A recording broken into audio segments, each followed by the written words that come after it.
ትራኦሬ ከሩሲያ ተመልሶ ዋጋዶጉ የገባለት በርካታ ሺዎች አደባባይ በመውጣት የእንኳን ደህና መጣ አቀባበል አድርገውለታል። የዛን ዕለት ግን በርካቶችን ያስደነገጠና የቡርኪናውያንን ልብ የሰበረ ክስተት ተከስቷል። በዕለቱም የሞት ሽረት ትንቅንቅ ያደረጉት የቡርኪናቤ ሰራዊቶች የማታ ማታ ድል ቀንቷቸዋል። በሌላ በኩል ትራኦሬ በሩሲያ በነበረው ቆይታ ከስፑትኒክና ከአርቲቪ ቻናሎች ጋር እንዲሁም ከተለያዩ የሩሲያ ሚዲያዎች ጋር ቆይታ አድርጎ ነበር። በተለይ ከስፑትኒክ ቻናል ጋር በነበረው ቆይታ ትራኦሬ በርካታ ጠንካራ ነገሮችን አንስቷል። That is very important. And another thing is that today Russia and Burkina Faso are fighting the same battle. We are living in a world that I would describe as unilateral. ሰላም በመላው ዓለም የምትገኙ ወደ የመሿለኪያ ቤተሰቦች በዛሬው መሰናዷችን የአልቃይዳ አጋር ቡድን በቡርኪናቤ ስለፈጸመው ጥቃትና አንኳር ነጥቦች ስለተነሱበት ትራኦሬ ከስፑትኒክ ቻናል ጋር ስላደረገው ቆይታ እናወጋችኋለን።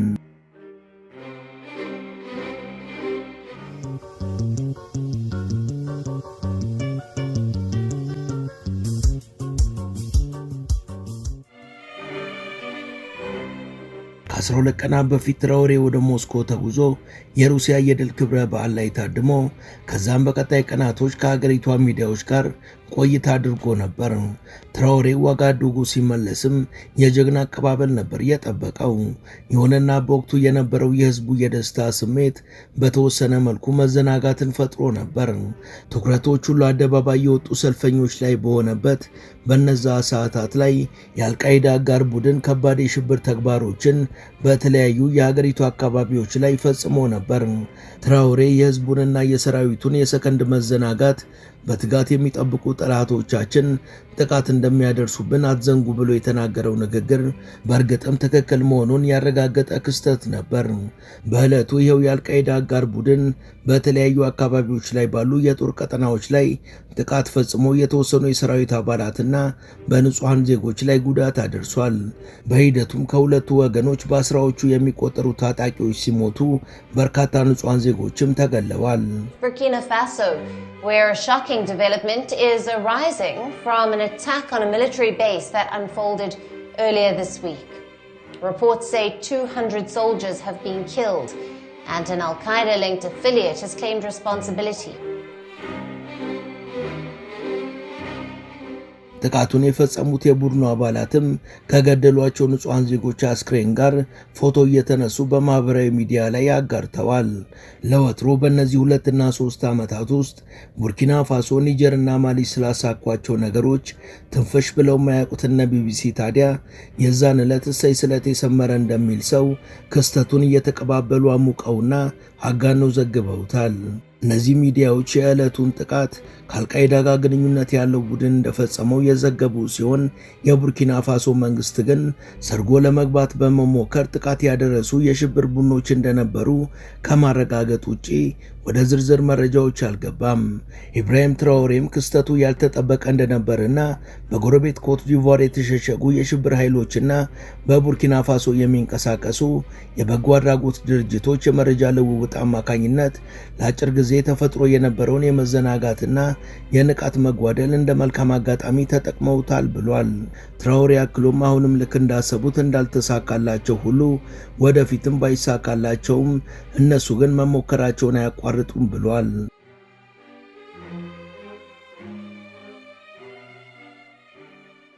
ትራኦሬ በሩሲያ በነበረባቸው ቀናቶች ላይ ከአርቲቪ ቻናል፣ ከስፑትኒክ ቻናል እና ከተለያዩ ሚዲያዎች ጋር ቆይታ ያደረገ ሲሆን የተለያዩ ቃለመጠይቆችንም አድርጎ ነበር። ትራኦሬ ከስፑትኒክ ሚዲያ ጋር በነበረው ቆይታም በሩሲያ ስለገጠመው ነገር፣ ስለ ቡርኪና ፋሶ፣ ስለ ኢምፔሪያሊስቶችና የእነሱን ፍርፋሪ ስለሚለቃቅመው አካላት እንዲሁም መላው አፍሪካውያን ልናሳካው ይገባል ስላለው ራዕይ ተናግሯል። በሩሲያ የድል በዓል ላይ ተጋብዞ እዛ በመገኘቱና ከሀገሪቷ ጋር ጠንካራ ወዳጅነት በመፍጠሩ በእጅጉ ደስተኛ እንደሆነም ተናግሯል። Russia and Burkina Faso are now working closely together. Our cooperation is quite strategic. እኛ ከሩሲያ ጋር ያለን ግንኙነት የጠበቀና ስትራቴጂያዊ ነው። የሩሲያን የድል በዓል ማክበር መቻሌ ደግሞ ደስታ ይሰጠኛል።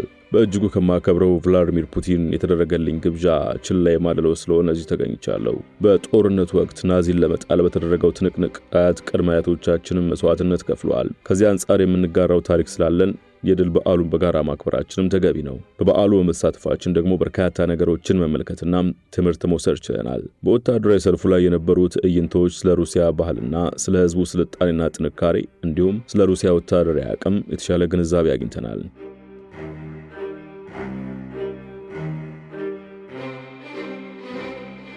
በቃለ ምልልሱ ትራኦሬ አክሎም ሩሲያና አፍሪካ ተመሳሳይ ታሪክ እንዳላቸው ገልጿል።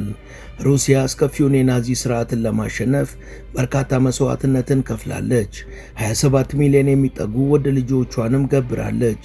እኛም ከቀኝ ገዢዎች ጋር ላለፉት 100 ዓመታት ያላሳለሰ ትግልን አድርገናል። ከዚህ አንጻር ሁለታችንም ክብር ይገባናል።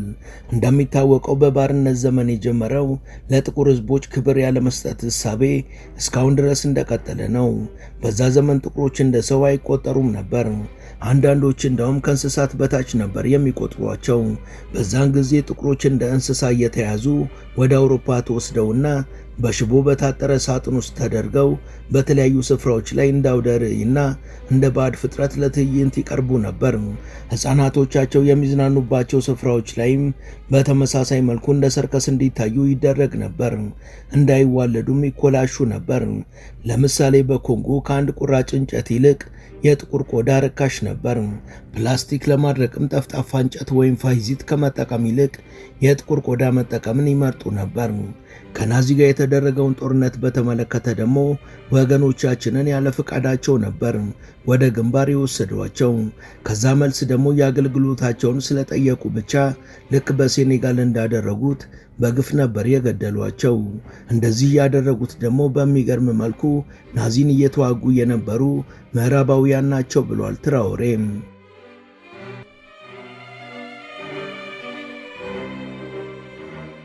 ለትራኦሬ ጥያቄዎችን እያቀረበች ይህን ቃለ ምልልስ ያደረገችው የስፑትኒኳ ጋዜጠኛ በመቀጠል ከአሸባሪዎች ጋር በተያያዘስ ምን እያደረጋችሁ ነው? እንዲሁም በሩሲያና በቡርኪናቤ መካከል ካለው የጠበቀ ግንኙነት አንጻር የሩሲያ ድርሻ ምን መሆን አለበት ትላለ ብላ ጠይቀው ነበር። ትራኦሬም ሁሉንም በትጋት ተወተን ከስጋት ነፃ የምንሆንበትን ቀን ቅርብ እናደርጋለን በማለት የሚከተለውን ምላሽ ሰጥቷል። This is not terrorism. I don't even know how to describe it. It's criminality. These are bandits who have been armed by the imperialists to destabilize us, to keep us in a state of perpetual war, and to exploit us. እኔ በዙሪያችን ያንዣበቡና ሀገራችን ላይ ያሰፈሰፉ አካላትን አሸባሪዎች ብዬ መጥራትም ይከብደኛል። የነዚህ አካላት ተግባር ያፈጠጠ ወንጀለኝነት ነው።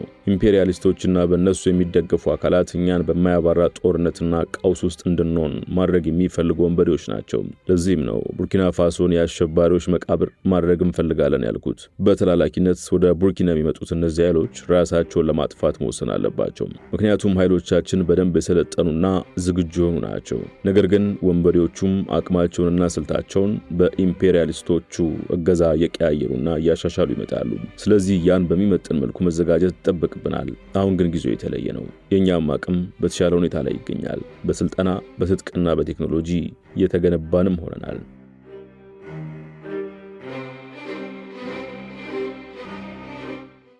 ውድ የመሿለኪያ ቤተሰቦች ተረካችንን እዚህ ድረስ ከተከታተላችሁት ቻናሉ የበለጠ እንዲያድግ አንድ ጊዜ ሰብስክራይብ እንድታደርጉ አስታውሰን ተረካችንን እንቀጥል።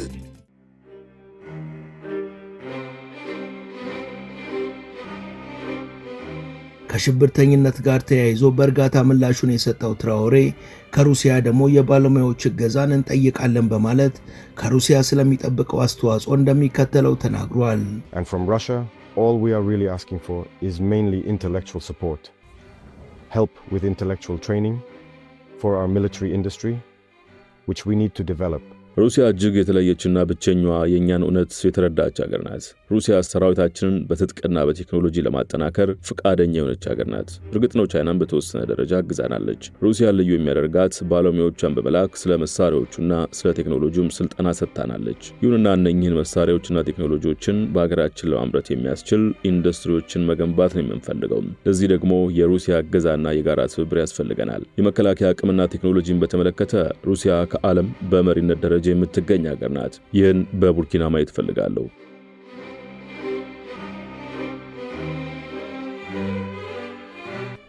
ትራኦሬ ገና በ37 ዓመቱ በቡርኪና ብቻ ሳይሆን በመላው አፍሪካ እንደ የነጻነት ተምሳሌት መቆጠር ከጀመረ ከራርሟል።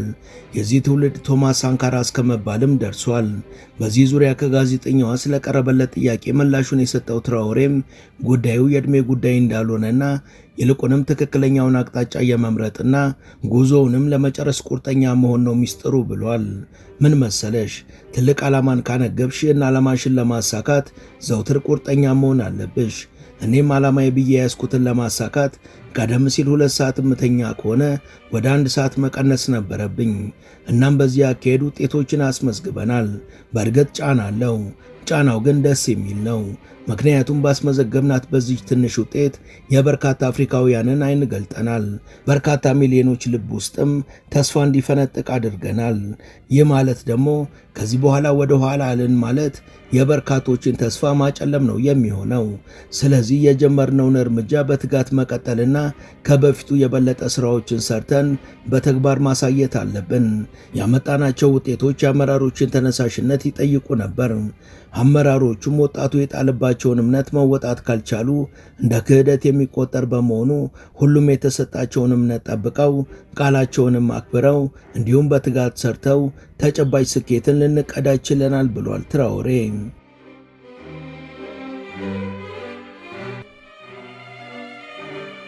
የስፑትኒክ ጋዜጠኛዋን በመቀጠል በርካታ የአፍሪካ ሀገራት ከአውሮፓውያን ጋር ወታደራዊ ግንኙነታቸውን በማቋረጥ ሰራዊቶቻቸውን እንዲያስወጡ አድርገዋል። ለምሳሌ ቻድ፣ ሴኔጋልና ኮት ዲቯር በቅርቡ ተመሳሳይ አቋም ይዘዋል። ለመሆኑ በአንተ አስተያየት አፍሪካን በተመለከተ አውሮፓ የሰራችው ስህተት ምንድን ነው ብላ ጥያቄ ያነሳችለት ሲሆን ትራኦሬም የሚከተለውን ምላሽ ሰጥቷል። You can't talk about sovereignty while having another country's army on your soil telling you what to do. የሌሎቹን ሀገራት ምክንያት ራሳቸው ቢናገሩ ይሻላል። በእኛ በኩል ግን ምክንያታችን ግልጽ ነው። ይኸውም የተሟላ ሉዓላዊነት፣ ወታደራዊ ሉዓላዊነት ሳይኖር ሀገራዊ ሉዓላዊነት አይታሰብም። የውጭ ሀገር ሰራዊት ምድራችን ላይ ያለ ሰራዊታችን ነፃ ነው ማለት አንችልም።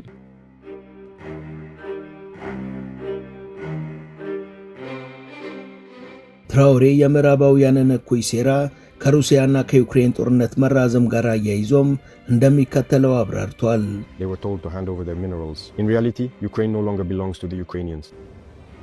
They were manipulated, and now they are the losers. All sectors will be managed by those who led them into this war.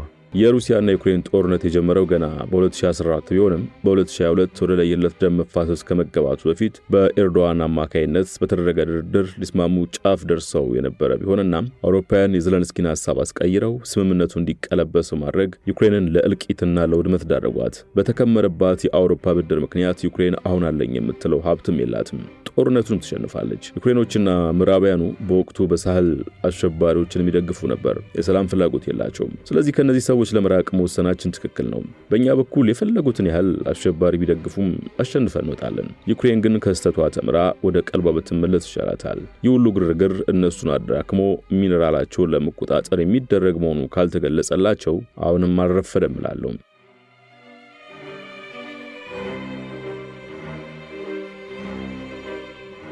ትራኦሬ በወቅቱ ስለ ሩሲያው ስፑትኒክ ሚዲያ በጎ አስተዋጽኦ የአፍሪካውያንን ሕሊና ለማደንዘዝ ከሚሰሩት ከምዕራባውያኑ ሚዲያዎች ጋር በማነጻጸር የተናገረ ሲሆን አፍሪካውያን ወጣቶች ያላቸው አማራጭ መንቃት፣ መገንዘብና በቻሉት መጠን ብዙ ነገሮችን ማወቅ ብቻ እንደሆነ ጠቅሷል። ጋዜጠኛዋ የአሜሪካ የአፍሪካ ኮማንድ ኃላፊው ጀነራል ማይክል ሌንግሌ በሴኔቱ ፊት ስላቀረበው መሰረተ ቢስ ውንጀላና ስለ ቡርኪና ወዳጅ ሀገሮች እንደዛ የተናገረው ለምንድን ነው ብላ ጠይቀው ነበር። ትራኦሬም በመጀመሪያ ደረጃ ቡርኪና ሉዓላዊ ሀገር ናት። ከመረጠችው ሀገር ጋር ወዳጅነት መመስረት ትችላለች። የማንም ፍቃድም አያስፈልጋትም። ስለዚህ ወዳጅነታችን የጋራ ተጠቃሚነትን የሚያስገኝ ከሆነ ወደ ፈለግነው የመሄድ ነጻነት አለን። በዚህ ዙሪያ ጀነራሉ የሰጠውን አስተያየት በተመለከተ በውጭ ጉዳይ መስሪያ ቤታችን በኩል የተቃውሞ መልስ ሰጥተናል። ሌሎች አስተያየቶቹን በተመለከተ ይህ ጀነራል ምን እንደነካው አላቅም። ነገረ ስራው ግራ ነው የሆነብኝ። አሁንም ችግሮች አሉ። ምናልባት ለሱ ማስተላለፍ የምፈልገው ተልኮ ተሰጥቶት ከሆነ ያንን ያደረገው እንደዚህ አይነት ተልኮ ስህተት እንደሆነ እንዲረዳ ነው። የተሳሳተ መረጃ ደርሶት ከሆነ ደግሞ ያንን በአደባባይ ወይም በሴኔቱ ፊት ገልጾ ጥፋቱን እንዲያምንና በግልጽ ይቅርታ እንዲጠይቀን እፈልጋለሁ ብሏል።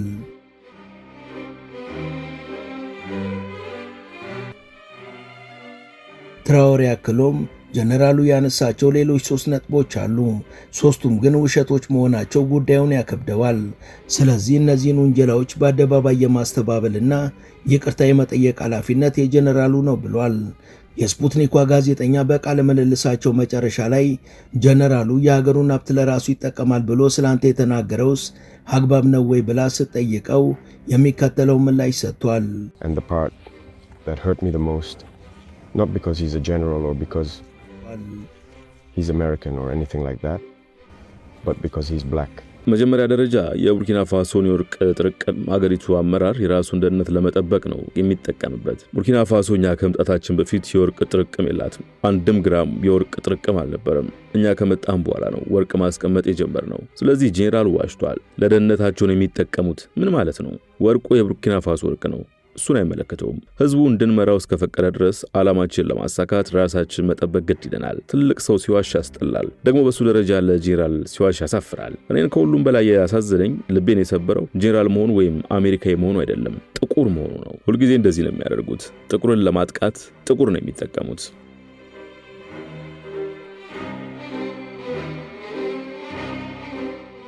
ወደ ቻናላችን ቤተሰቦች ለዛሬ ያዘጋጀንላችሁ መሰናዶ ይህን ይመስል ነበር። እስከ ዝግጅታችን ፍጻሜ አብራችሁን ስለነበራችሁ ከልብ እናመሰግናለን። በቀጣይ ቢሰሩ የምትሏቸውን ርዕሰ ጉዳዮች ብትጠቁሙን ደስ ብሎን እንቀበላለን። ቻናላችንን ላይክና ሰብስክራይብ ማድረግ አትርሱ እያልን ለዛሬ በዚሁ ተሰናበትን። መልካም ጊዜ።